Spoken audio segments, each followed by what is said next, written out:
सबको जय मसीह की। हमारी इस बुधवार की श्रेणी में आज जो वचन प्रभु ने मेरे हृदय पर रखा है वो मैं आपके साथ बांटना चाहता हूं, और वो लिया गया है मत्ती की अंजील के 27वें अध्याय के 3 से 5वें पद में। और यहाँ पर वो जिक्र है कि जब यहूदा इस्करियोती को अपनी गलती का एहसास हुआ, वो वापस गया और जो 30 चांदी के सिक्कों में उसने अपने गुरु को बेचा था वो वापस करने गया। उसके मन में पछतावा था, लेकिन उन लोगों ने इनकार कर दिया और वो बहुत दुखी हुआ। और दुखी होने के बाद लिखा है कि उसने आकर के अपने को फांसी लगा ली। आज जिस बात पर हम गौर करेंगे वो है हमारे द्वारा यहूदा इस्करियोती की तरह की गई गलतियों के लिए, कि आखिरकार हम अपनी गलतियां जो स्वाभाविक हैं, हम इंसान हैं, हमारी सीमाएं हैं, कि हम उनसे किस प्रकार से डील करते हैं। यहूदा इस्करियोती ने इकरार तो किया, पश्चाताप तो किया, लेकिन परमेश्वर को मौका नहीं दिया कि वो उसके जीवन को सुधारे और उसको एक नव जीवन दे, जिसे हम कहते हैं प्रभु यीशु में एक नई सृष्टि बनना। आज बहुत से ऐसे लोग हैं इस संसार में जो इस गिल्ट के साथ जी रहे हैं कि उनको लगता है कि उनसे ऐसी गलती हो गई कि शायद कभी ना परमेश्वर क्षमा करेगा और ना इंसान, और इस चक्कर में वो खुद को भी कभी क्षमा नहीं करते, और ये उनके जीवन के अंदर एक रुकावट और दुख का कारण बना हुआ है।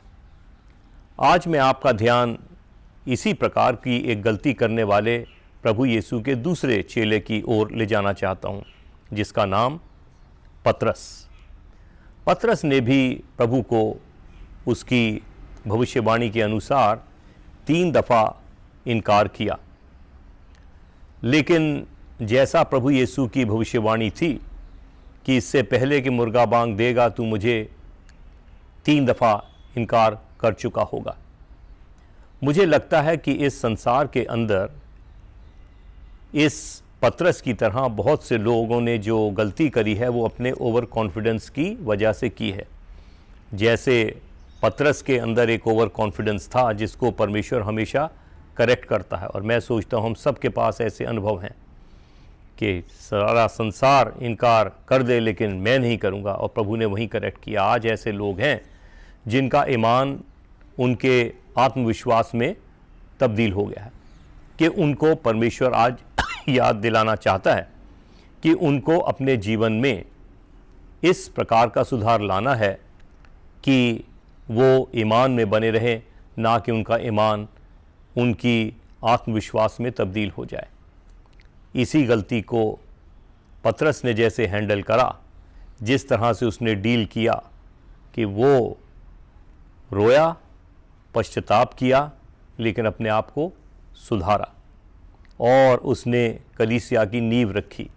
3000 लोगों को एक बार में अपने प्रचार द्वारा, आत्मा का कार्य अवश्य था, 3000 को विश्वास में लाया।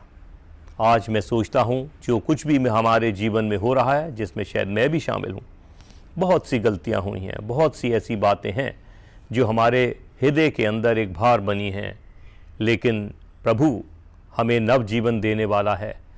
हम जिसे कहते हैं God of A second chance, वो चाहता है कि आज मैं और आप पतरस की तरह बने और पश्चाताप करें, अपनी गलतियों का एहसास करें, सुधार करें, और वो सेंटहुड की तरफ बढ़ें जिसके लिए हमने प्रभु यीशु को अपनाया है। परमेश्वर हम सबको आशीष दे। आमीन।